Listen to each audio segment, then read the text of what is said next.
In this video, we are going to talk about the top 10 rich families. So before starting, please like this video and subscribe to this channel for future updates. If there is one hard truth about humanity, it is that wealth is not distributed evenly.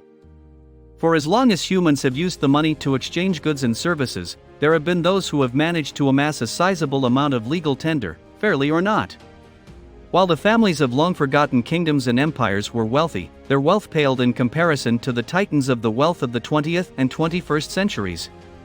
Elon Musk, the CEO of Tesla and many other businesses, is worth more than $220 billion, making him the world's wealthiest person. But keep in mind that Musk is new money, and the self-made tech mogul did not inherit his fortune.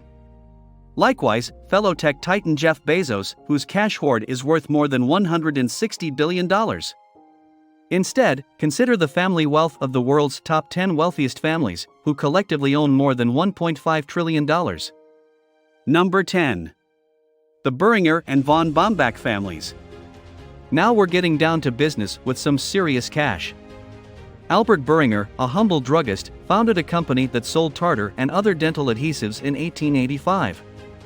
After more than 130 years, the Burringer Ingelheim Group is Germany's second-largest pharmaceutical company and one of the world's top 20, employing over 50,000 people. Hubertus von Bombach, Albert's great-grandson, runs the operation, but little else is known about Hubertus and his family, who are notoriously press-shy and private. What is known is that the company made a record 19 billion euros, $22.5 billion, in 2019, and that in 2020, the von Bombach and Burringer dynasty will invest some of that money in COVID-19 vaccine research. Number 9. The Thompson family. As an upstart businessman, Roy Thompson followed in the footsteps of Hearst by purchasing the Timmins Daily Press in Ontario. He controlled nearly 24 newspapers by the 1950s and launched the Canadian Weekly Review to serve Canadians who had immigrated to the United Kingdom. Thompson relocated to Scotland and continued to acquire newspapers and media outlets until his death in 1976. By purchasing Reuters and becoming the Thomson Reuters megacorporation, the Thompson family has expanded their empire. Roy's grandson David is the company's chairman now, as well as the chairman of Canada's Globe and Mail newspaper. In addition, the family owns hotel and financial services companies. Number 8. The Johnson family. The Johnson dynasty of Boston, not to be confused with the poorer S.C. Johnson family of Wisconsin, number 15 on this list, has ruled financial services juggernaut Fidelity Investments for 3 decades. Edward C. Johnson II created the corporation in 1946 in Boston, Massachusetts' capital and New England's financial center. Edward III replaced him, although in 2014 he stepped away from day-to-day operations. While Edward III retains his position as chairman of the board, his daughter Abigail takes over her father's role as CEO. With an expected $21 billion in revenue in 2020 alone, she has kept the company in the black. According to Forbes, the Johnsons hold 49% of the world's second-largest mutual fund. Imagine the summer house for whoever owns the remaining 51%. Number 7. The Wertheimer family. It's okay if you've never heard of Pierre Wertheimer, but perhaps you've heard of Coco Chanel? During the interwar years, Parisian designer Chanel was attempting to establish herself in the fashion industry, and it was Wertheimer who took a chance and invested in her company. Chanel died in 1971, but her name lives on because to the Wertheimer family's hard work and dedication to protecting their cash cow. Gerard and Alain Wertheimer, Wertheimer's grandchildren, now run Chanel, which made $12.3 billion in revenue in 2019. Number 6. The Ambani family. Oil is also called as black gold for a reason. Just ask India's Ambani family, who have amassed a fortune of almost $80 billion after striking it rich by mining the Earth's lifeblood.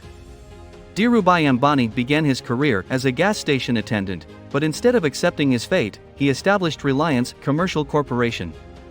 Mukesh Ambani, one of Ambani's children, now runs the energy behemoth Reliance Industries. When he's not filling up reports, the younger Ambani relaxes at his 400,000 square foot, 27-story palace, according to Business Insider. He's bound to get lost in there. Number 5. The AlSaad family. Abdulaziz AlSaad founded the Kingdom of Saudi Arabia in 1932, and less than a century later, it is one of the world's wealthiest countries because to oil. The royal family distributes the oil fortune among its members. Crown Prince Mohammed bin Salman, or MBS, is a 35-year-old Saudi prince with a personal fortune of over $1 billion. The Saudi royal family's enormous riches has naturally led to some extravagant spending, including gold and diamond automobiles, golden toilets, and even a chartered trip for falcons. Falcons, indeed.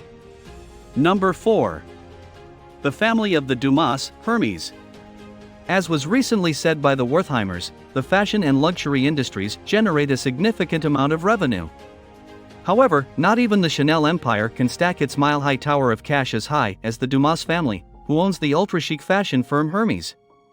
If Thierry Hermes' descendant Jean-Louis Dumas hadn't brought Hermes to the attention of people all over the world in the 1970s, the brand might not have been as successful as it was. Thierry Hermes began the Hermes Company in the 19th century by making horse equipment for the nobility of France. The family is still actively involved in the operation of the design firm that was founded 200 years ago and had revenue of €6.8 billion, $8 billion, in 2019. At the Caviar Bar, it is almost certain that the Dumas and the Wertheimers will have an unpleasant encounter with one another. Number 3. The Koch family.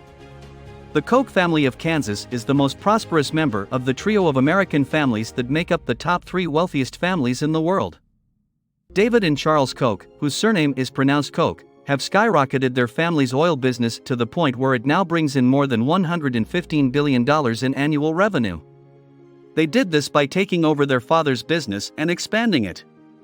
Julia Koch is now one of the wealthiest women in the world thanks to the $53 billion that was left to her by her late husband, David Koch, when he passed away in 2019. The Koch brothers were never bashful about using their wealth to influence politicians. They gladly donated ungodly sums of money to promote deregulation and other causes that were near and dear to their desire to, well, make more money. The Koch brothers were never shy about using their wealth to influence politicians. Number 2. The Mars family. Mars Incorporated is responsible for the production of a wide variety of delicious candies. Some of these candies include Milky Way, Twix, M&M's, Snickers, and Mars bars, which are named after the family that amassed an incredible fortune through the sale of so much refined sugar. It has been reported by Forbes that 6 members of the Mars clan, which is based in Virginia, are included on their list of the 400 richest people in the world. They are going to remain one of the wealthiest families in the world for some time due to the fact that the American appetite for candy is not likely to diminish any time in the near future. Number 1. The Walton family is the richest family in the world. If you have ever made a purchase at Walmart, even if it was just a pair of socks, you have contributed, however modestly, to the enormous fortune that the Walton family has amassed. In the 1950s, Sam Walton began his retail empire by opening a quaint Walton's 5 to 10 shop in the middle of the town square in Bentonville, Arkansas. It is still there as the front of the Walmart Museum, which traces Walton's journey from being a shopkeeper in a small town to becoming the undisputed king of American retail. Walmart is so large that in certain regions of the country, it is responsible for an astounding 50% of all grocery sales. This is to say nothing of everything else that they retail thanks to Walton's category killer model. When Sam Walton passed away in 1992, he left behind an astounding $8.6 billion in wealth, which is a pittance in comparison to the current family fortune of $238 billion, which is due to the expansion of the Walmart brand around the world. However, rather than keeping all of it for themselves, members of the Walton family are investing some of their wealth in the local community. As a result of the extensive art collection amassed by the family over the years, Alice Walton decided to establish the Crystal Bridges Museum in Bentonville in order to make it accessible to the general public.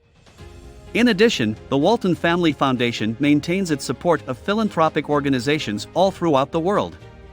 What do you think about our video? Let us know in the comment box below. Please like this video and subscribe to this channel for our future updates.